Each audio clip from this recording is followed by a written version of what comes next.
Hey guys, Lefty here, and welcome to Best of the Back Roads. If you saw the beginning, that was some ice bubbles we had done early this morning. The sun's out, it's slightly warmer, and today we're gonna rejuvenate a local food bank at a school. So I'm gonna take the 125 out and do a good deed. Come on with me. Locally, there is an outdoor food bank similar to a free library. It's just a box outside an elementary school, which is often stocked with peanut butter, soups, beans, rice, and other non-spoilable foodstuffs. Since it's local, Sid and I assist in keeping it stocked with some food. Today I'm going to do it on the Trail125.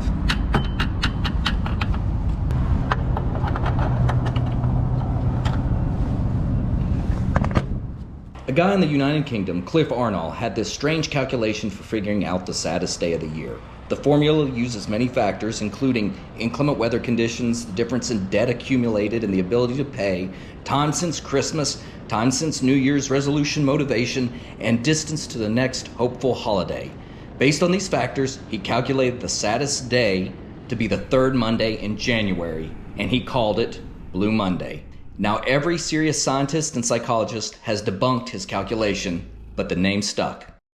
I must admit, during the frigid gray days of winter, outside activities like motorcycle riding, camping, or hiking are really limited, causing some unhappiness on my part. Christmas bills are due, a long space exists between the Christmas and pre-holiday season and the next real holiday, as Valentine's Day is a bullshit made-up day.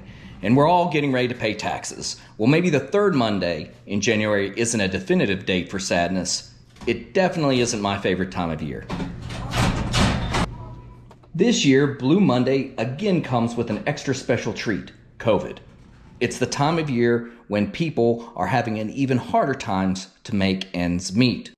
Often there's a spike in giving during the holiday season, but those types of giving have dried up by the end of January. Many families struggle the most in those waning winter months, particularly this year as inflationary prices are driving food costs up. I know because in college I had periods of food insecurity without an available safety net. Well, those years are far in the rearview mirror. Over 25 years ago, the difficulty experienced left an impact.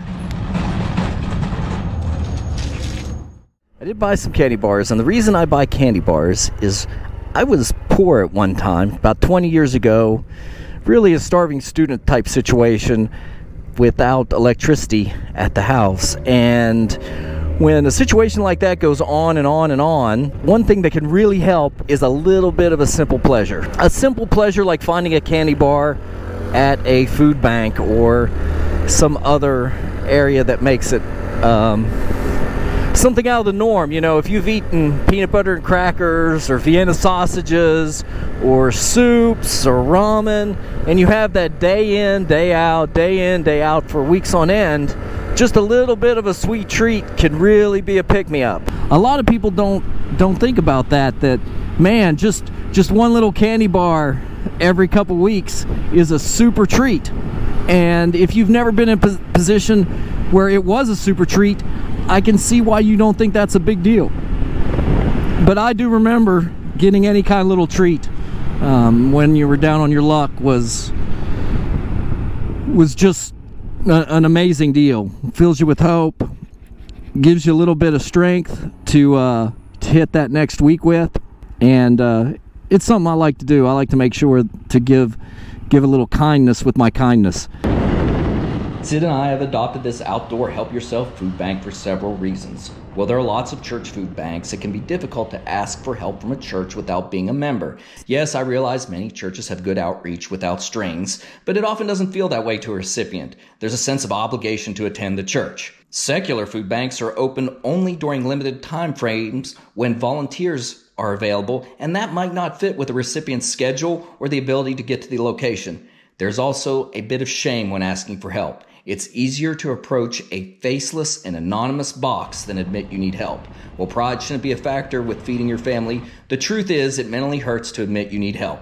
One more mental blow not needed in the dead of winter. One more barrier to the services or aid a family might need. I normally like to fill out the box with peanut butter, some soup cans, bottled water, a canned meat or two, trying to keep in mind that all the food in the box should be prepared. Cans should have pop tops. No water should be required. It could be a case where someone doesn't have a can opener, or readily available water, or a heat source. Giving feels great, riding feels good. So take that, Cliff Arnold, Mr. Blue Monday. Here it is, the end of January, and I've decided to combat the saddest days of the year. Hopefully I've decreased some hungry bellies and increased some of the happiness quotient in my local area. Till next time, see you on the road.